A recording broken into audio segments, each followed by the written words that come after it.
तस्य संजन्यन हर्षं कुरु वृद्धः पितामह सिंहनादं विनद्योच्चे शंखं दद्मो प्रतापवान।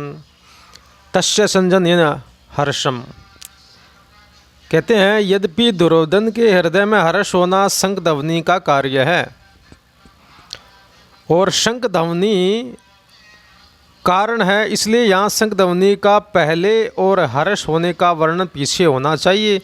अर्थात शंख बजाते हुए दुर्योधन को हर्षित किया ऐसा कहा जाना चाहिए, परंतु यहाँ ऐसा न कहकर यही कहा जाता है कि दुर्योधन को हर्षित करते हुए भीष्म जी ने शंख बजाया।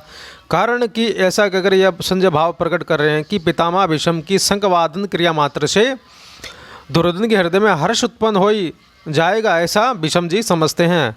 भीष्म जी के इस प्रभाव को द्योतन करने के लिए संजय आगे के प्रतापवान जो है उनको विशेषण देते हैं। कुरुवृद्ध कहते हैं, यद्यपि कुरुवंश में आयु की दृष्टि से भीष्म जी से अधिक वृद्ध वाहलिक थे, कहते हैं, जो कि भीष्म जी के पिता शांतनु के छोटे भाई थे। तथापि कुरुवंशियों में जितने बड़े बूढ़े थे उनमें सबसे भीष्म जी धर्म था, ईश्वर को कुछ ज़्यादा जानने वाले थे, विशेषता से जानने वाले थे। अतः ज्ञान वृद्ध होने के कारण संजय भीष्म जी के लिए कुरुवृद्ध विशेषण देते हैं।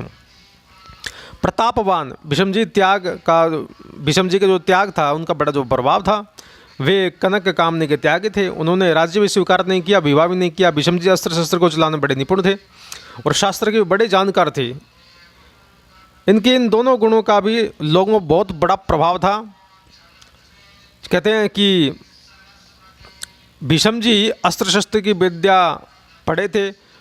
उन गुरु परशुराम जी के सामने भी उन्होंने अपनी हार स्वीकार नहीं की, जिनसे उन्होंने अस्त्र शस्त्र की विद्या प्राप्त की थी। इस प्रकार कहते हैं, शस्त्र के विषय में उनका शत्रु बड़ा प्रभाव था।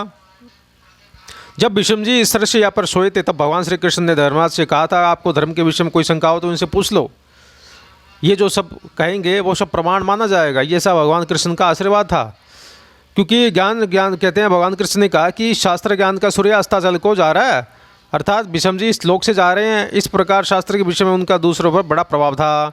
पितामह इस पद का आशय मालूम होता है कि दुर्योधन के द्वारा चालाकी से कही गई बातों का द्रोणाचार्य ने कोई उत्तर नहीं दिया, क्योंकि उन्होंने समझा कि दुर्योधन चालाकी से मेरे को ठगना चाहता है, इसलिए वे चुप ही रहे। परंतु पितामह दादा होने के नाते भीष्म जी को दुर्योधन की चालाकी में उनका बचपना ही दिखता है। अतः पितामह भीष्म द्रोणाचार्य के सामने चुप न रहकर वात्सल्य भाव के कारण दुर्योधन को हर्षित करते हुए शंख बजाते हैं।